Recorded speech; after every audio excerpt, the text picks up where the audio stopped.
বাওয়ালিদের গল্পের সর্বশেষ পর্বে তোমাদেরকে স্বাগতম। এই পর্বে আমরা বাওয়ালি এবং মোওয়ালদের আরও কী কী ধরনের বিপদ রয়েছে সেই সম্পর্কে একটি ধারণা নিব। তো চলো শুরু করা যাক। বাওয়ালিদের আরও বিপদ রয়েছে। সুন্দরবনের বয়ে চলা পানি সবই লবণাক্ত, মানুষ সে পানি খেতে পারে না। অর্থাৎ আমরা কিন্তু জানি যে সাগরের পানি সবসময় লবণাক্ত হয়ে থাকে এবং এই লবণাক্ত পানি কিন্তু মানুষ খেতে পারে না, কারণ লবণাক্ত পানি যতই খাওয়া হোক না কেন বরঞ্চ লবণাক্ত পানি তেষ্টা মেটায় না, বরং তেষ্টা আরও বাড়ায়। তাই এবং সেটি শরীরের ভেতরে লবণের পরিমাণ অনেক বেশি বাড়িয়ে দেয়। তাই লবণাক্ত পানি মানুষ খেতে পারে না। এবং আমরা জানি যে সুন্দরবন যেহেতু বঙ্গোপসাগরের তীরে অবস্থিত, তাই সুন্দরবনের ভেতরে যত পানি রয়েছে বয়ে চলা সব পানি লবণাক্ত এবং সেটি মানুষ খেতে পারে না। যেহেতু সেটি লবণাক্ত তাই সেই পানিটি মানুষ খেতে পারে না।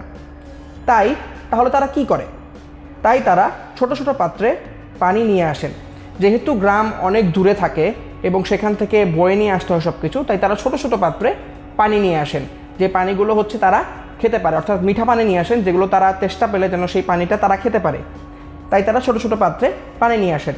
তবে তাদের খুব হিসেব করে পানি খেতে হয়, অপচয় যাতে একেবারেই না হয়। অর্থাৎ এই যে ছোট ছোট পাত্রে তারা পানি নিয়ে আসে, সেই পানিগুলো তারা যখন খায় তখন তাদের খুবই হিসেব করে খেতে হয়। অর্থাৎ তাদের যতই তৃষ্ণা পাক না কেন তাদের এই পানির খরচটা খুব সাবধানে করতে হয়, কারণ পানি অপচয় হয়ে গেলে পানি পাওয়াটা অত সহজ নয়।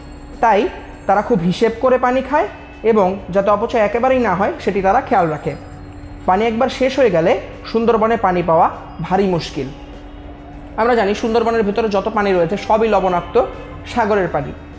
তাই একবার যদি তারা পানি অপচয় করে ফেলে বা পানি শেষ হয়ে যায়, তখন কিন্তু বনের ভেতরে আবার পানি সংগ্রহ করার কোনো উপায় থাকে না। তখন দেখা যায় খুবই বিপজ্জনক একটি মুহূর্তে তৈরি হয়েছে। তাই এখানে বলা হয়েছে সুন্দরবনে পানি পাওয়া ভারী মুশকিল, অর্থাৎ খাবার পানি পাওয়া। সর্বশেষে এখানে একটি উপদেশ দেওয়া হয়েছে যে যারা সুন্দরবনে বিভিন্ন কাজে যান তাদের সাবধানতা অবলম্বন করা উচিত।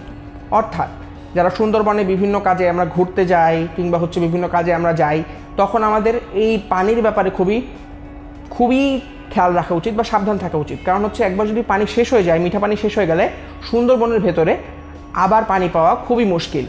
এর আগের স্লাইডগুলোতে বা পর্বগুলোতে আমরা বাওয়ালিদের বিভিন্ন ছবি দেখতে পেয়েছি, মোওয়ালদের আমরা কোনো ছবি দেখতে পাইনি। তাই এখানে একটি মোওয়ালের ছবি দেওয়া হয়েছে। লক্ষ্য করে দেখো, এই যে এটা হচ্ছে মৌচাক, অর্থাৎ মৌমাছিরা আমরা যে কিছুক্ষণ আগে জানতে পেরেছি যে মৌমাছিরা ফুল থেকে মধু সংগ্রহ করে তারপর বিভিন্ন গাছে মৌচাক বানায়। এই যে দেখতে পাচ্ছ, এটি হচ্ছে একটি মৌচাক এবং এই মৌচাক থেকে যারা মধু সংগ্রহ করে তাদেরকে মোওয়াল বলা হয়। অর্থাৎ এই যে আমরা দেখতে পাচ্ছি মৌচাক থেকে মধু সংগ্রহ করা হচ্ছে, এই যে যারা মধু সংগ্রহ করছেন তাদেরকেই বলা হয় মোওয়াল। তো বন্ধুরা, বাওয়ালিদের গল্প এখানেই শেষ। তারপরেও যদি তোমাদের বাওয়ালিদের গল্প নিয়ে কোনো ধরনের কোনো সমস্যা থাকে আমাদের সাথে যোগাযোগ করতে একেবারেই ভুলবে না।